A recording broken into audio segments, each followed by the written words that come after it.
So let's just talk for a minute about the idea of making space for something new. I've got a little chalk board that hangs on the wall beside my cooker, and I write things on it that I want to remember. And at the moment, it says make space for something new, and I'm consciously trying to embrace that in everyday life. And it kind of fits in with what I said in my other blog piece lately about that sense of going into stillness, into the darkness, and not always being under pressure to have to be creating and moving and journeying and learning new stuff, but kind of taking time to be still and really embrace things coming back to us and becoming embodied. And there is a sense for me at the moment of needing to embrace the clearing out. That's another part of the sort of the dark time of the year, is a process of clearing out, not like spring cleaning where we kind of get very active and we're sort of noticing those cobwebs because the light's coming back, but a sense of allowing this sifting process, this sense of recognising. It takes a lot of stillness, a lot of kind of dreaming, a lot of really coming down into ourselves without lots of busy activity, I think, for us to be able to get into a place where we recognise what are the things that I no longer need. You know, it comes out of recognising what is finished. You know, not that it wasn't good, not that it didn't serve me, but recognising the time when I needed that in my life, or the time when that was serving me, is now over. That period of my life is finished. The usefulness or the benefit of that thing to me is finished. And that might be something really physical. You know, you might look at a picture on the wall and think, that no longer is doing it for me. I'm not enjoying looking at that picture. Let me take it down. Let me put something else there. Or it might be about a relationship. You know, where you look at a friendship or whatever that's served you well over the years, but you have a sense that you need to just create a bit more distance and possibly withdraw yourself from the degree of relationship that was there because that friendship is no longer serving you like it was.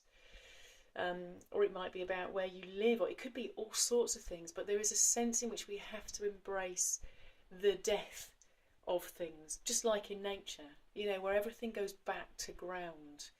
And on the surface it looks very barren. There is a sense of death. There is a sense of things ending, of things coming to a conclusion, and it can be really painful. You know, the end of my 20-year marriage is really painful. I can't deny that. There are things there that, you know, are so sad to have to think that will never happen again, or that is finished now. Because it wasn't all bad. You know, it wasn't all bad. And embracing the ending of something can be quite painful. You know, there can be a lot of tears. We can feel a real sense of regret or sadness about things coming to conclusion. But my sense is if we don't do that, we never ever make the space. You know, there's a sense in which we have to come into a place where we might go, do you know what, I feel really empty. I feel lonely. I feel like there are things missing from my life.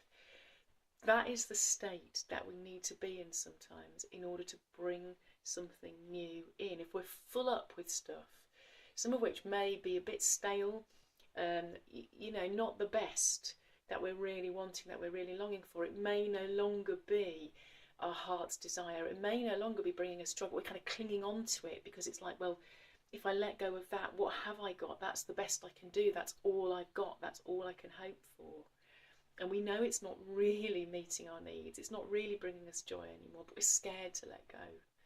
So in my book, allowing death to have its season becomes a great sign of faith in us, in the possibility of new life, of new growth occurring. It becomes a deep act of self-belief that out of the barrenness, out of the apparent bare soil that we make inside ourselves, we can then bring to birth in the spring the new shoots of our new longings, of our forward momentum, of the fresh new ideas, the new relationships, the new pleasures that are really, really going to satisfy our soul and that are more in keeping with this new me is moving forwards into new stuff always. If we don't embrace the death, we can't have that kind of upgrade into the new, more satisfying, more fulfilling stuff.